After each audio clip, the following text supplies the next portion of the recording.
A graça e a paz do Senhor Jesus. Amém, meus amados? O tema do nosso estudo hoje é como viver de modo digno do Evangelho de Cristo. E você está assistindo a mais uma série, Compreendendo as Escrituras. Amém? Então, esta é a pergunta. Você talvez seja membro de uma igreja local há muito tempo, e pode ter essa dúvida, né? Como eu posso viver de modo digno do Evangelho de Cristo? Será que viver de modo digno do Evangelho é apenas frequentar a igreja, participar das reuniões, ouvir a palavra, louvar a Deus? Será que é só isso? Então nós veremos nesse estudo, amém? Como devemos fazer para vivermos realmente, né? Dignamente diante do Senhor, diante da palavra de Deus. Queridos, eu quero que você abra a Bíblia em Filipenses, capítulo 1, versículos 27 ao 30, amém? Esse é o nosso texto base. A palavra do Senhor diz: acima de tudo, vivam de modo digno do Evangelho de Cristo, para que, ou indo até aí para vê-los, ou estando ausente, eu ouço a respeito de vocês, que estão firmes em um só espírito, como uma só alma, lutando juntos pela fé do Evangelho, e que em nada se sentem intimidados pelos adversários, pois o que para eles é prova evidente de perdição, para vocês é sinal de salvação, e isto da parte de Deus. Porque vocês receberam a graça de sofrer por Cristo, e não somente de crer nele. Pois vocês têm o mesmo combate que viram em mim, e que agora estão ouvindo que continuo a ter. Quando o apóstolo Paulo escreveu essa carta, escrita aos Filipenses, Paulo estava preso, queridos, justamente por pregar a palavra de Deus, ok? E, embora Paulo estivesse aguardando uma possível sentença de morte, através do imperador Nero, nós vemos Paulo, mesmo encarcerado, ele está encorajando os irmãos dessa igreja, né, para andarem de forma digna do Evangelho, amém? Então veja que nada detinha Paulo. Embora preso, ele poderia escrever, e é o que ele fazia, né? Muitas das suas cartas foram escritas nas prisões, ok? E que hoje são ensinamentos valiosíssimos para mim e para você, com certeza. Então nós veremos aqui algumas verdades fundamentais, ok, queridos? Que nos levarão a viver de modo digno do Evangelho de Cristo, tá? E a primeira verdade é justamente esta: mantenha o seu foco, acima de tudo, no reino de Deus e em sua vontade. Essa é a primeira verdade, amém? Não tire os seus olhos de Cristo. Mantenha o foco, não se distraia. Amém, amados? Não podemos nos distrair. A palavra diz que nós temos que nos livrar de todo o peso, de todo o pecado que tenazmente nos assedia. Está escrito isso lá em Hebreus. Porque há coisas que não são pecados na nossa vida, queridos, mas que nos tornam pessoas lentas na obra de Deus. Coisas que até nos convém, mas não nos é lícito, sabe? Fazer essas coisas. Pode até nos convir, mas não é lícito. Então é uma questão de focarmos realmente no Senhor, no reino de Deus, amém? Na vontade de Deus. Então, essa é a primeira verdade fundamental. Você quer andar de modo digno do Evangelho de Cristo? Foque em Cristo, foque na palavra de Deus. Paulo, ele não se intimidava, queridos, com as circunstâncias adversas que estavam sobre ele. Paulo não buscava o seu próprio conforto, nós vemos isso claramente nas cartas, ele não buscava isso. mas ele buscava sempre o progresso do reino de Deus. Vejam, ele estava preso. Ele poderia estar lamentando, choramingando, não é verdade? Por estar preso, questionando a Deus, Senhor, por que o Senhor permitiu isso? Não, queridos, ele estava focado. Amém? Ele estava ali voltado para Deus e continuava fazendo a sua obra. Vejam só, aí em Filipenses, no mesmo capítulo, os versículos, nós vemos aí, versículos 20 e 21. Veja os versículos 20 e 21.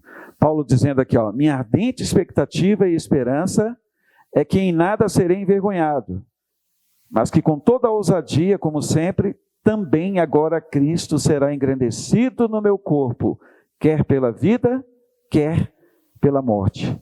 Porque para mim o viver é Cristo e o morrer é lucro. Meu Deus, que palavra maravilhosa é essa. Então veja que Paulo, ele estava, queridos, de fato voltado para Deus. E ele tinha um lema na vida dele. Ele diz aqui, né? Para mim o viver é Cristo e o morrer é lucro. Então ele fala sobre vida e morte. Por quê, queridos? Ele estava num contexto, né, de a qualquer momento receber uma sentença, uma pena de morte. Mas ele deixa muito claro, enquanto eu estou vivo, Cristo será engrandecido através da minha vida.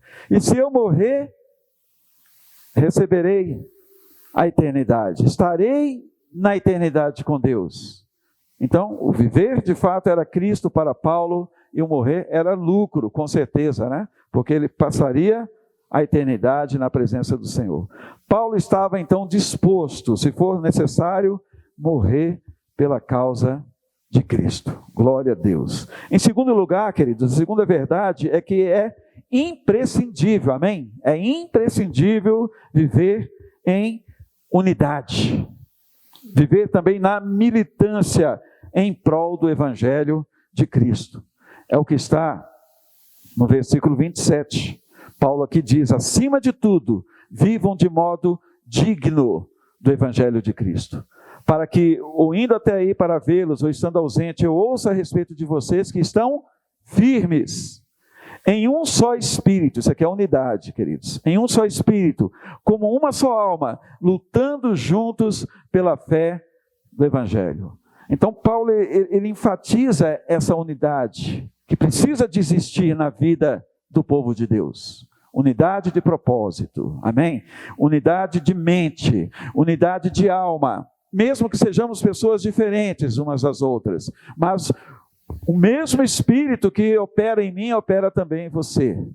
Amém? Se você crê realmente em Jesus, como Salvador e Senhor. E devemos então focar nessa unidade. A igreja do primeiro século, ela cresceu de maneira extraordinária, porque havia essa unidade, queridos, na igreja. Uma coisa tremenda, tremenda. Essa igreja se multiplicou, ela cresceu extraordinariamente, justamente porque estavam juntos, tinham o mesmo propósito. Aleluia, glória a Deus. Depois você pode ler, ok? Não vou ler aqui com vocês, mas você pode ler Atos capítulo 2, versículos 42 ao 44. Você pode consultar na Bíblia. Você verá o porquê que a igreja cresceu de maneira extraordinária. E também Atos capítulo 4, versículo 32. Havia unidade na igreja. E a igreja era militante também, queridos. A igreja, ela estava ali guerreando contra as forças espirituais do mal. A igreja estava em oração, sabe? Era uma igreja que perseverava na oração, na intercessão. Uma igreja que perseverava na doutrina dos apóstolos. Glória a Deus por isso. Uma igreja que estava em comunhão. No partir do pão ela perseverava. Então, amados, na batalha pela causa de Cristo, a unidade é fundamental. Amém? É fundamental essa unidade entre os irmãos. Vamos ver Filipenses capítulo 2, dos versículos 2 ao 5. Vamos agora para Filipenses 2, dos versículos 2 ao 5. A palavra diz assim: então completem a minha alegria, tendo o mesmo modo de pensar, tendo o mesmo amor, e sendo unidos de alma e mente. Vejam só, unidade. Unidos de alma e mente. Temos o mesmo modo de pensar, o mesmo amor. Versículo 3. Não façam nada por interesse pessoal ou vaidade, mas por humildade, cada um considerando os outros superiores a si mesmo. Não tendo em vista somente os seus próprios interesses, mas também os dos outros. Tenham entre vocês o mesmo modo de pensar de Cristo Jesus. Então, queridos, esse tipo de unidade aqui só será possível se nos esvaziarmos do nosso egoísmo, se nos esvaziarmos do nosso orgulho, dos nossos interesses pessoais, e se decidirmos amar uns aos outros. Amém? Aí sim será plenamente possível esse nível de unidade aqui que Paulo nos ensina. Né? E nessa batalha espiritual que travamos, queridos, é necessário essa unidade. A igreja precisa de estar consciente de que ela é militante, queridos, a igreja de Jesus. Nós somos militantes. A palavra do Senhor diz, lá em Efésios, que a nossa luta não é contra carne e sangue, ou seja, não é contra pessoas. A nossa luta é contra principados, contra potestades, contra governadores deste mundo tenebroso, contra as forças espirituais do mal nas regiões celestes. Então, é uma batalha invisível que é travada através da nossa postura de oração e de intercessão. Amém, queridos? Vamos para mais uma verdade, né? Que com certeza vai nos levar a viver de modo digno do Evangelho. Seja ousado, amém? Seja ousado, seja intrépido, eloquente na obra de Deus. Você quer viver de modo digno do Evangelho? Então tenha ousadia. Seja uma pessoa fervorosa na obra do Senhor. Não se intimide diante das pessoas que não creem, que não professam a mesma fé que você. Não se intimide. Vejam o versículo 28 de Filipenses, capítulo 1. O versículo 28 diz o seguinte: e que em nada se sentem intimidados pelos adversários, pois o que para eles é prova evidente de perdição, para vocês é sinal de salvação, e isto da parte de Deus. Amém? Então o crente não deve se intimidar, queridos, diante dos que não creem. E infelizmente acontece o contrário, né? Muitas vezes nós nos intimidamos, sabe? Porque nós ficamos olhando as coisas que são visíveis, né? Nós nos intimidamos diante de uma pessoa que tem posses, uma pessoa que é rica, que tem muitos bens, e nós ficamos observando as coisas naturais. Ele é rico, ele está bem de vida, ele está muito bem na vida, e quem sou eu para pregar o Evangelho? Muitas vezes temos esse pensamento errado. Mas aquela pessoa, queridos, se ela não receber a Cristo, se ela não for alcançada pela graça de Deus, ela descerá ao inferno. Ela não vai levar nada do que tem. Então, se ela não tiver Cristo, o estado dela é de pobreza. Ela é pobre, miserável, cega e nua, sabe? Independentemente dos bens que ela tem. Até porque a palavra diz que a nossa vida não consiste nos bens que temos, né? Então temos que pregar a palavra de Deus. Amém? Temos que anunciar o Evangelho. Porque essa pessoa é tão perdida quanto qualquer outra, se ainda não foi a Cristo. Veja 2 Timóteo capítulo 4, vamos lá para 2 Timóteo, capítulo 4, versículos 1 ao 3. A palavra diz assim: diante de Deus e de Cristo Jesus, que há de julgar vivos e mortos pela sua manifestação e pelo seu reino, peço a você com insistência, que pregue a palavra, insista, quer seja oportuno, quer não. Corrija, repreenda, exorte com toda paciência e doutrina, pois virá o tempo em que não suportarão a sã doutrina. Pelo contrário, se rodearão de mestres, segundo as suas próprias cobiças, como que sentindo coceira nos ouvidos. Então vejam que está escrito, né? Que vai chegar um tempo em que as pessoas, elas simplesmente estarão totalmente perdidas, queridos. Um tempo em que as pessoas não suportarão, como está escrito aqui, a sã doutrina. E essas pessoas estarão cercadas aí de falsos mestres, na verdade, né? E elas vão estar totalmente cheias de cobiças, de orgulho, e eu creio que nós já estamos vivendo esse tempo. Por isso, queridos, a palavra diz que nós devemos insistir, nós devemos pregar o Evangelho, amém? Insista, quer você seja oportuno, quer não, corrija, repreenda com toda paciência e doutrina, não seja uma pessoa covarde, amém?